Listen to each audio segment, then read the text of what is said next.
I'll be sure to let you know. But it's crunchy.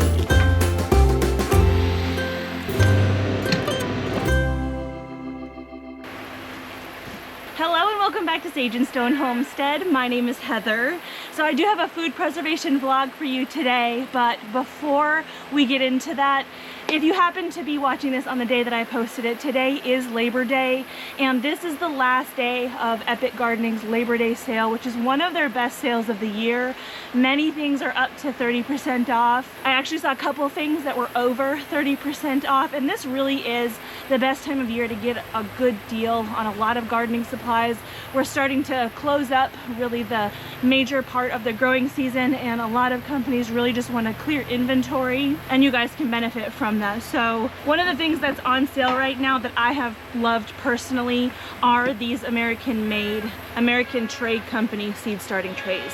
These are easily the toughest and most durable trays that I have ever purchased and have ever used.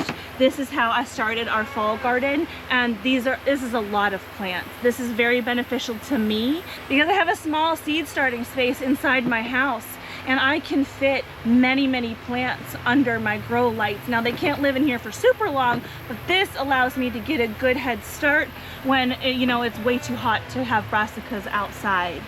Actually, earlier in the year when I was working on getting my raised beds filled in this greenhouse, I needed to use some of this 5-inch type just to give my tomatoes and my eggplants a little bit of extra room while they waited for me to fill the beds, and these were invaluable for that. And these are actually big enough where I'm actually considering putting some soil in here and growing some micro dwarf tomatoes inside the house over the winter. I also have really enjoyed growing in these grow bags. As you can see, they are portable. This is the 15-gallon grow bag. It is lined. I get the lined because of our winds here.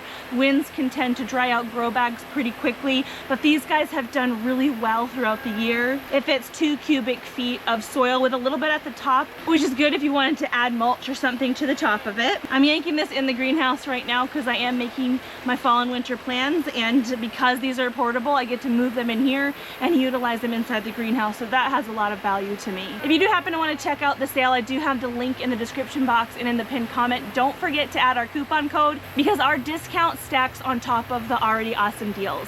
So today is the 25th of August, and I this morning cleaned out one of my freezers.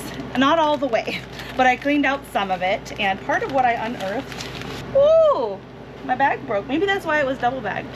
Are these very old peppers. These are bell peppers. These are from 2021. So these need to get dealt with. I likely forgot that these were in that fridge, that freezer. And truthfully, when they're freeze dried, they're gonna not only keep longer, but I'm more likely to use them because they're a lot easier to deal with than if I have them in the bag like this. So I've got my freeze dryer trays here, and all I'm going to do is just plop out the peppers onto these trays. There's kind of a lot of liquid coming out with them. A lot of it has kind of seeped out of these Ziploc bags and is in that bin that I allowed things to kind of thaw out in. You can see that we have a little bit of ice in here. That's okay. The freeze dryer isn't going to care about that. Just kind of smush these out and then load them in.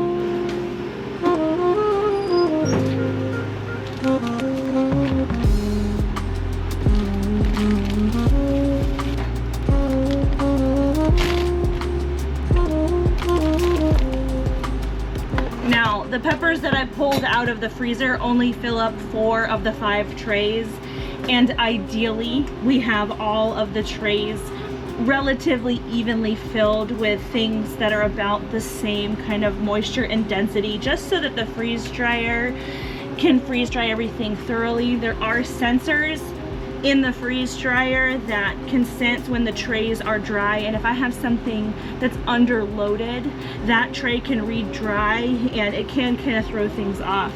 So I'm just going to be taking some handfuls out of the trays that I've already loaded to try to load up this final tray and just even everything out.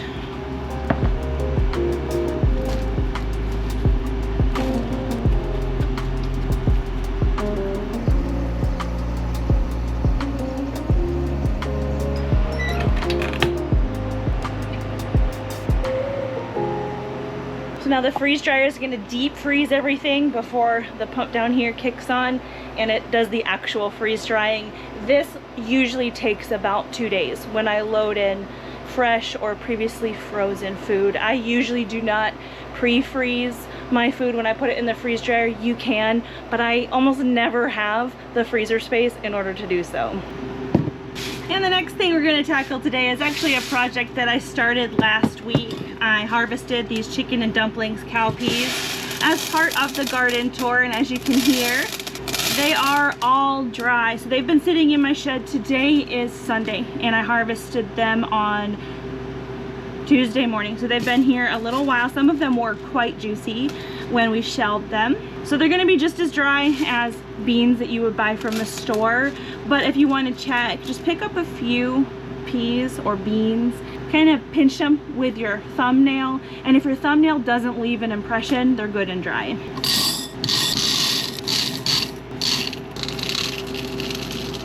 Now, just to be safe, I am going to put in one of these food grade desiccant packs into the jar.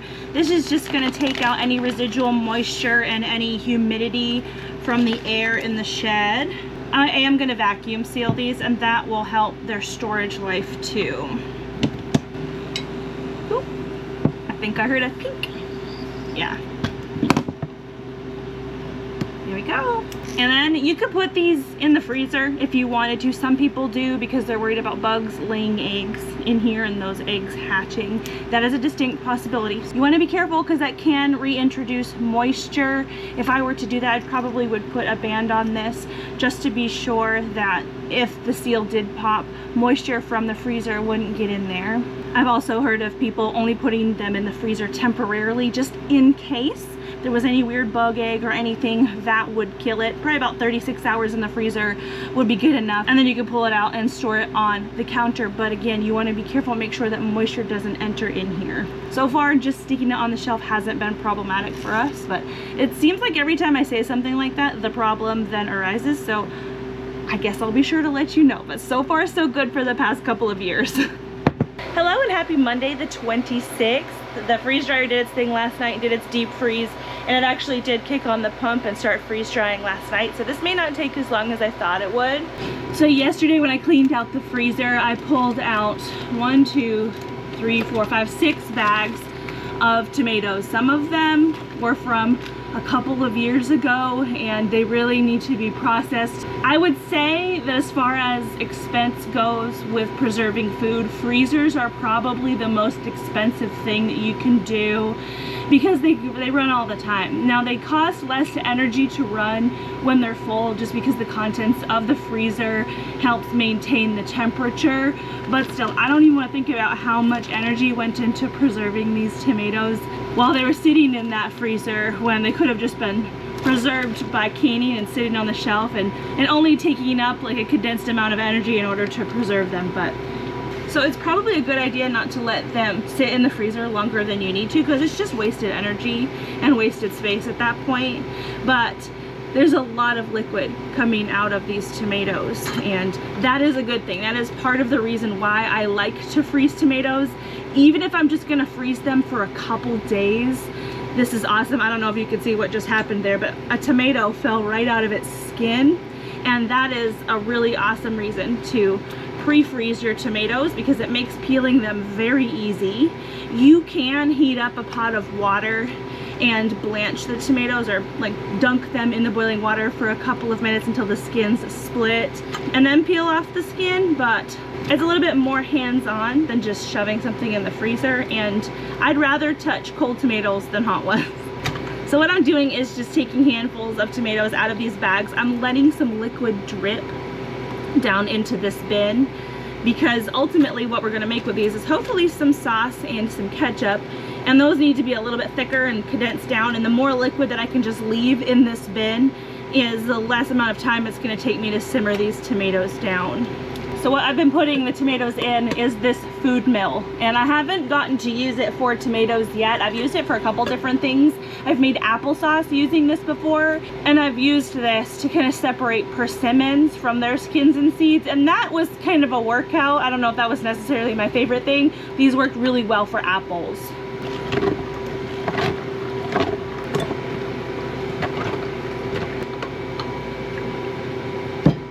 So here's the point where I just may abandon this particular idea for now, because I'm noticing with this the same thing that I was noticing when I was using this contraption to process my persimmons, is that the seeds are clogging up the little holes where all the pulp and stuff is supposed to fall through, and so it's just not very efficient.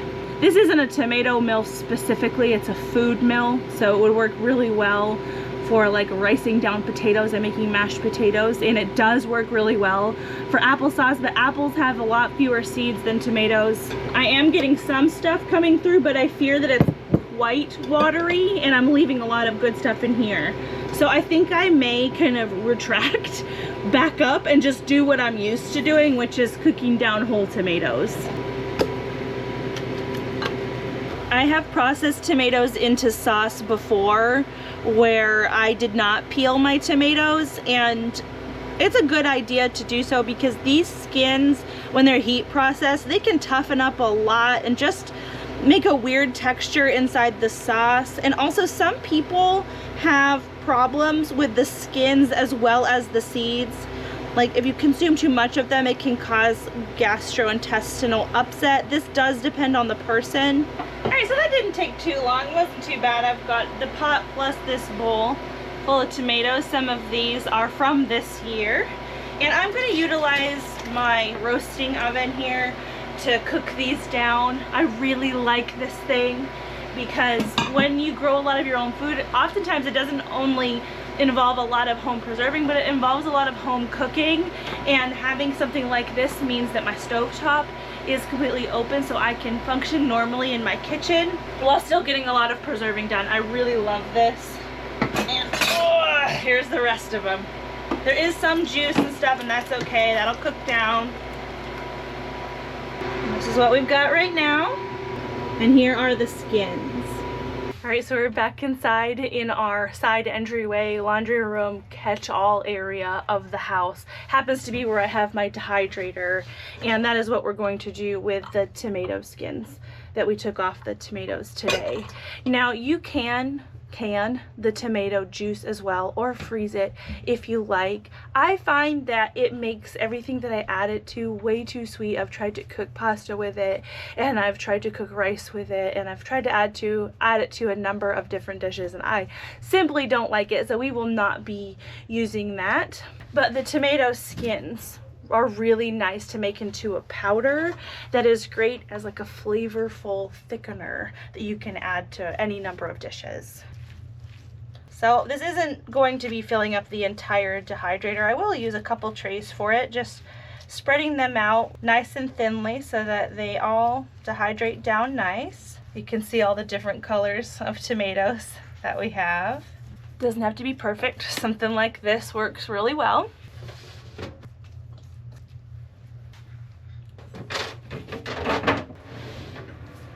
There we go.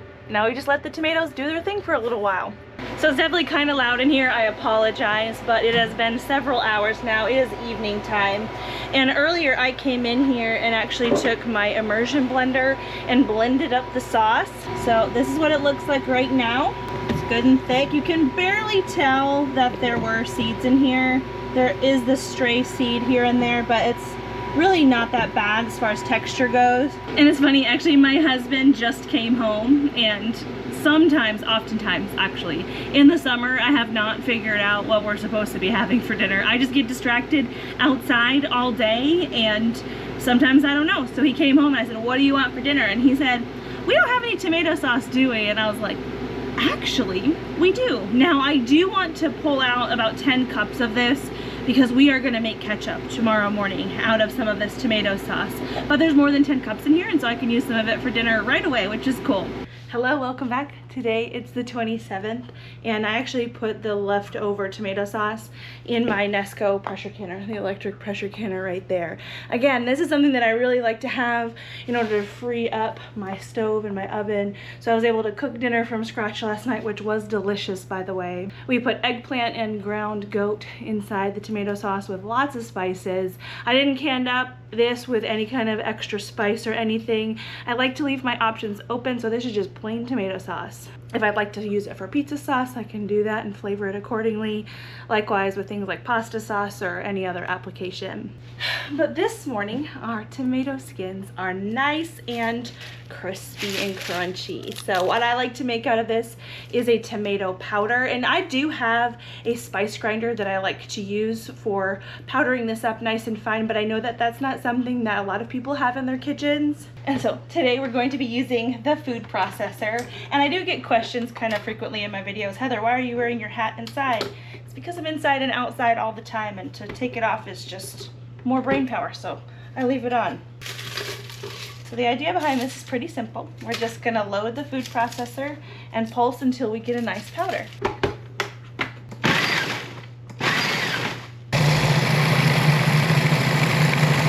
So when it is pulsed up in the food processor, it is a little less powdery than what I would normally get.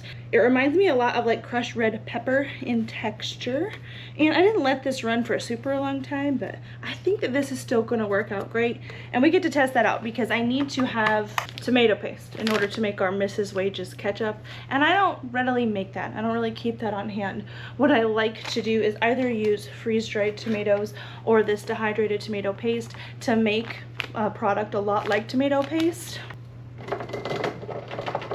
Okay, so I know that this doesn't look like very much, but a little bit goes a long way with this. And so for the Mrs. Wages ketchup, I need 6 ounces of tomato paste. So I'm gonna kind of play it by ear. I'm gonna load about, this isn't by weight, but about to the 2 ounce line on this mason jar. So I'm just gonna add water little by little to rehydrate the skins. You could probably leave out the tomato paste from the recipe that's on the back of the packet and still get a pretty good product. Either leave it out or replace those 6 ounces of tomato paste with like 6 ounces of tomatoes. But I really feel like tomato paste adds a really nice savory element that can be a little bit lost when you have just tomato sauce. Okay, so this is our tomato paste, and I will say that when I grind up the tomato skins with my spice grinder, because I get a finer textured powder, the resulting rehydrated tomato skins do act a lot more like tomato paste. So this is a little bit more crumbly and crunchy probably than a tomato paste would be, but I think this is still gonna work out great. Alrighty, so in order to make our ketchup, we need our 10 cups of tomato sauce, a can of tomato paste, which we have here, 1 cup Mrs. Wages white distilled vinegar, which I do have. It doesn't have to be Mrs. Wages, they're just advertising for themselves. The important thing is it needs to be 5% acidity, 1.5 cups sugar, and 1 packet of the ketchup mix. And you really want to watch the vinegars that are in the stores nowadays. Some of them are actually 4% vinegar. So look at yours and make sure it says 5%. That's going to be important if this is going to be canned, which we are going to can this. All right, so what we need to do is add all of the things to the pot except for the Mrs. Wages packet and bring it to a boil. I already do have my sauce at a boil here. It's gonna cool down when I add in all of the extra ingredients. So I'll bring it back up to a boil. What we got going on in there. It doesn't particularly smell good. I've talked to a lot of people who have made their own homemade ketchup before, and they say that the Mrs. Wages packs is the closest thing to store-bought ketchup that they've been able to create. So that's why I'm doing it. I have fermented ketchup before, and that was very, very good. I'll leave a link to that video in the description box. The thing of it is that has a lot of that fermented tang and just a different layer of flavors that doesn't go over well with everyone.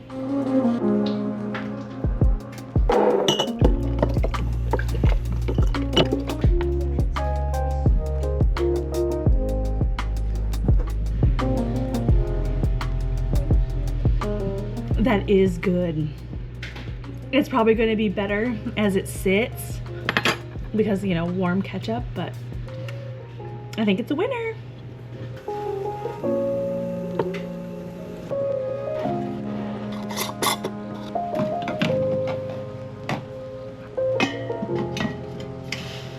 I'm going to be using my Fruit Saver steam canner to can up the ketchup today, and it needs 40 minutes to steam, which honestly is probably about max time that you could use a steam canner. Steam canners use a very small amount of water, and they do vent some steam out the back, and you don't want to boil your canner dry, and so I'm gonna have to watch it. Hello and welcome to my shed in the evening time. It might be a little bit loud. It was 100 degrees today and the air conditioner is working really hard to keep this place cool, and the freeze dryer is still, I guess, kind of running. The pump is not running, so it's not as loud, but it took 49 hours in the freeze dryer, but our forgotten frozen green peppers are now freeze dried. I'm gonna be putting them away a lot like you've seen me do before in these Mylar bags. One of my favorite things to do with something like this is literally just to add it to the rice cooker when I've got rice in there. I don't really have to add that much extra water to what I would normally just cook the rice with, water or broth. And then these guys will rehydrate and cook with the rice and really like fortify and boost the nutrition in our rice dishes. We've also been known to rehydrate these and add them to omelets. Really, when you freeze dry something, when you rehydrate it, you can expect that that item is going to return to its previously frozen state. And if you've ever frozen green peppers before, you know that they freeze quite well, and so in turn they freeze dry quite well, and they retain a lot of really nice texture and a lot of nutrition. Now, a lot of these peppers were in my freezer for several years before I wound up freeze drying them, and that is going to affect the nutrition that they have, but they're not using up energy anymore to be preserved, and that's got a lot of value. A lot of people worry with these freeze dryers about the cost that it takes to run them, and truthfully, it doesn't cost as much as it costs to run a freezer full time.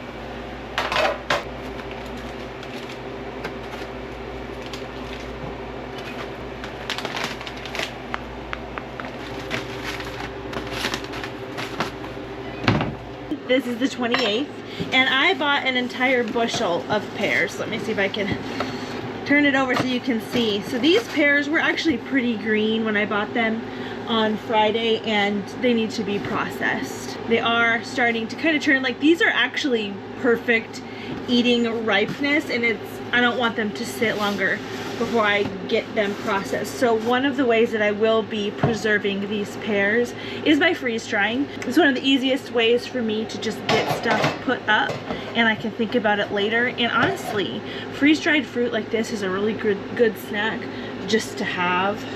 And because we don't shop at a normal grocery store, stuff like this really only comes across our tables seasonally, normally. And so it's really nice to be able to take advantage of the seasonal fruit and preserve it when it's at its peak ripeness. So all I'm gonna do is cut and core these. I am gonna make it so it's more like bite-sized slices, probably about 1/4 inch thickness. And just lay them out on the freeze dryer trays and then pop them in. Hello there. Today is the 29th. So last night I only managed to get half of the bushel of pears processed. The freeze dryer is still going with the ones that we sliced up and put in there. I think those are gonna be done sometime overnight tonight, and then I can start it again because I still do have that other half bushel. But I also made this pear sauce. It's a lot like applesauce.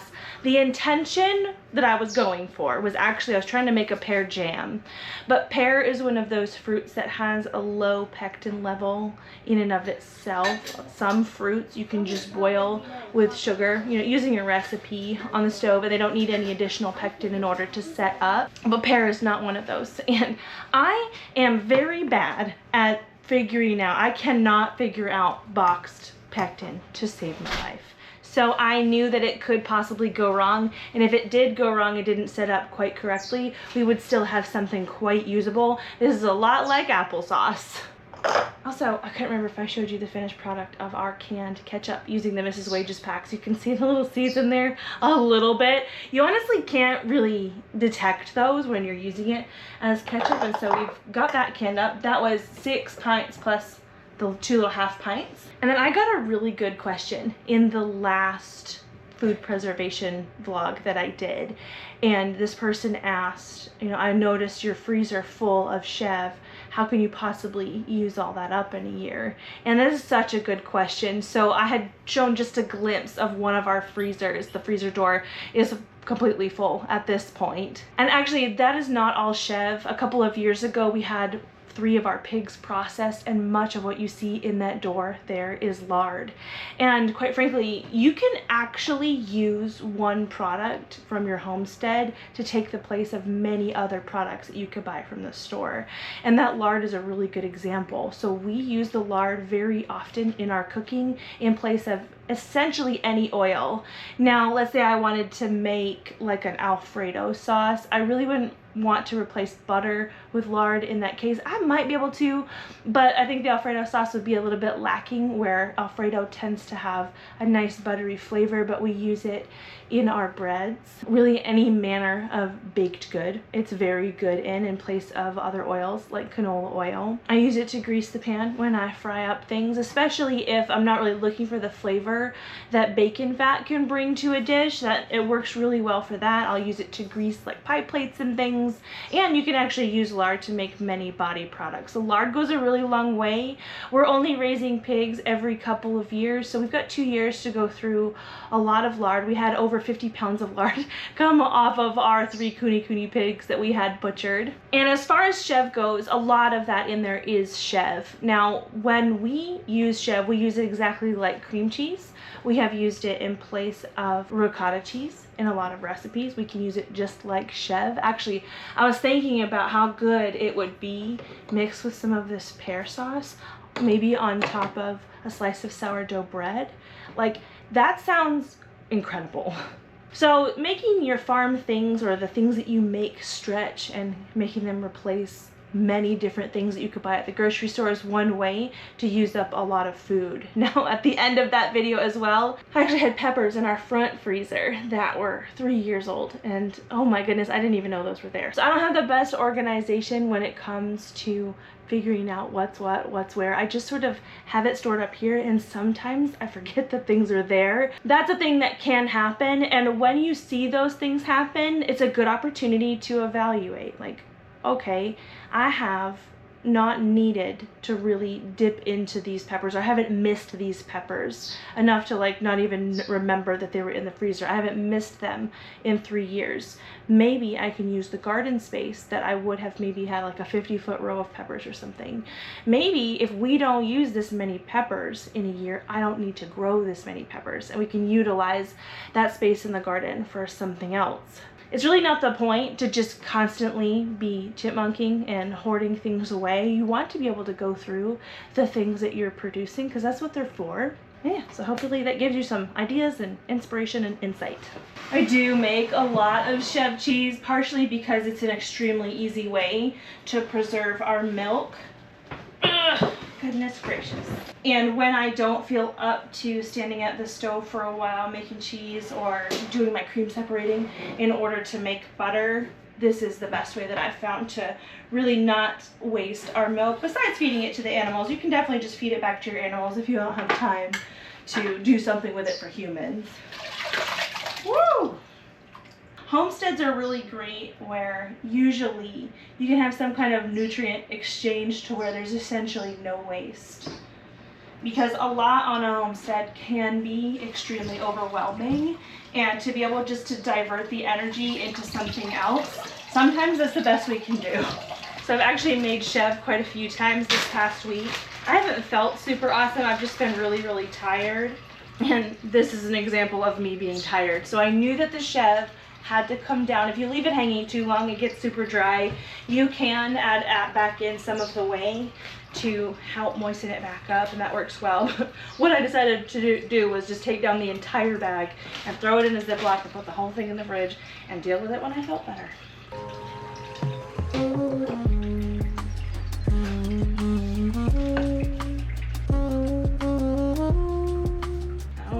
There's only a little bit left. It looks like I have to try it with the pear sauce and help you see kind of the consistency of it, just like applesauce.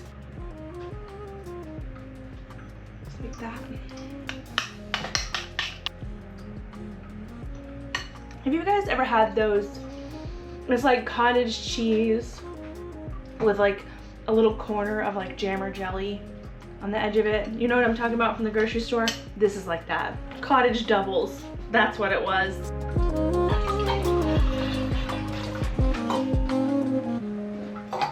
Oh, that was close.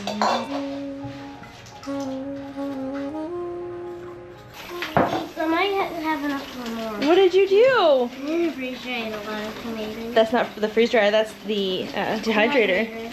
Did you pick all these? Yeah. I picked every single one. Wow.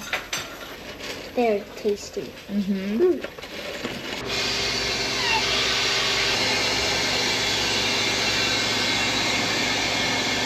Hello, it is the 30th and my days and weeks are starting to blend together. So I think it was the beginning of this video that you saw us put away our first batch of chicken and dumplings cowpeas. Well, last night my husband, my kids and I spent some time shelling these, and I think we're gonna get more than a quart this time, but these guys are not fully dried yet, but I wanted to show you these. The kids are inside right now unloading the dehydrator. They had harvested some of the tomatoes that I just sort of started to ignore. I think every gardener gets to that point in the gardening season where things are just coming in such abundance that it can be kind of overwhelming. And that is one of the reasons that that little yellow tomato that I have on my farm just comes back so readily. Because number one, they fall off the plant really easily, but also they're so super productive that there's no way you could harvest and eat them all. But the kids have the energy that I don't, and so they wanted to preserve some, and so they did. Unfortunately, a lot of my pears look like this right now. They are going by the wayside and they are soft. I have it's probably about a third of the bushel in here still. I can probably pick through these and get some good ones that we can use like to eat fresh, like tonight and tomorrow morning. But some of these are gonna have to go to the animals. That is kind of cruddy feeling at times, but when you think about what I talked about before, just the nutrient transfer on a homestead, there's always something that can eat it, or there's always a garden that can utilize the nutrition and turn it into something else. So I don't feel so bad about it when I remember that. At the moment, the freeze dryer is reheating the trays. I've talked about it on previous videos, but we need to warm the trays up before we just pull them out of the freeze dryer, because if I don't, condensation will settle and any kind of moisture will suck right back into those pears. These guys are ultra dry. I can't wait to show these to you. They're super good just as a snack. We don't rehydrate them at all and turn them into anything else. These are just like little fruit chips.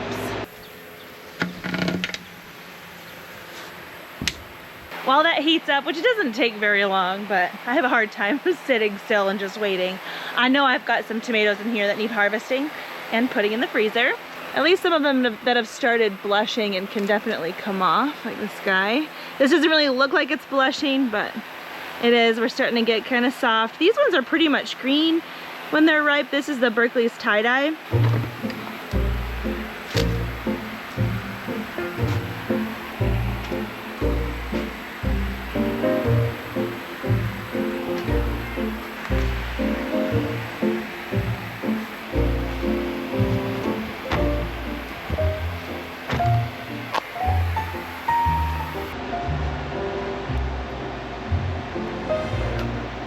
Really dry, and it's really cool. So they feel just like a titch sticky on the outside, and the reason for that is just the sugars that are left behind.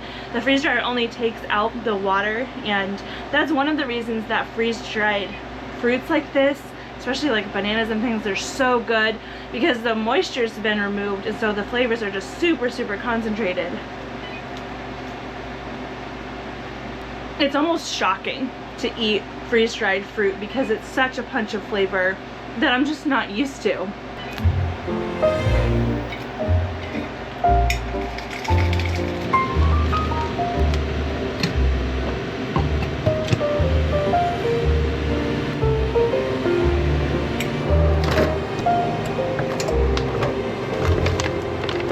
One of these trays I'm actually going to fill up just in this Ziploc bag because we're about to do our weekly grocery run. And I know that our Amish friends are going to get a kick out of this. They have visited our home before and have seen the freeze dryer, which is like completely futuristic even by our standards. But to them it was completely bizarre, and I know they're going to love tasting these.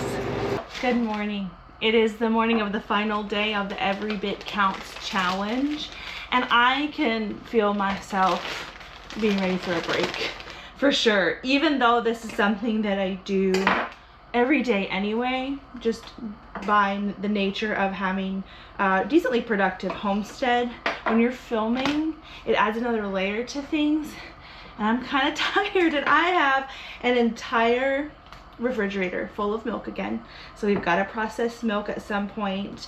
There's actually a couple things that I didn't go over that I had intended to as part of this challenge. Like I just bought one of those, it's like a deli meat maker where you can make your own ground meat into your own sandwich meats, and that's something that I really want to try out. That's a really neat kind of home curing food preservation type method. Coming up this month, we're going to be doing Soup-tember with Mennonite Farmhouse, and I'm looking forward to that. Anyways, the only thing that I'm doing today is something that you've seen me do before. I am just coring and scoring some tomatoes, putting them in the freezer. I'd like to make some more tomato sauce. The tomato sauce that I made recently with my roaster is very good. In years past, I have made it just on the stovetop, and I don't know what it is about the roaster versus the stovetop, but that tomato sauce was so much better than any tomato sauce that I've ever made. My husband theorizes that the roaster gets hotter, which it does. I've never tried to roast tomatoes in the oven and then make a sauce like I do with my roasted salsa, but maybe that's an option because ovens get hotter than stovetops. But anyway, this homesteading life is very cyclical. There's a lot of things that you do over and over and over again, and I think that this challenge probably helps illustrate that. And it can seem like it would be annoying or exhausting or something, but it's really not. It's actually quite comforting to know exactly, to a point, to know what to expect. Of course, we all know, those of us that have farms and homesteads, you know that homesteads will throw curveballs at you. So being that that is the case, it is nice to have some things to look forward to that are the same. So anyway, thank you so much for joining me this month as I put away our food. I'm going to keep doing it. I probably won't keep filming it, but some of the things that I teased about I hope to film pretty soon, as well as the recipe for the whole wheat honey bread that I have been making lately. It's so good, and I can't wait to share the recipe with you.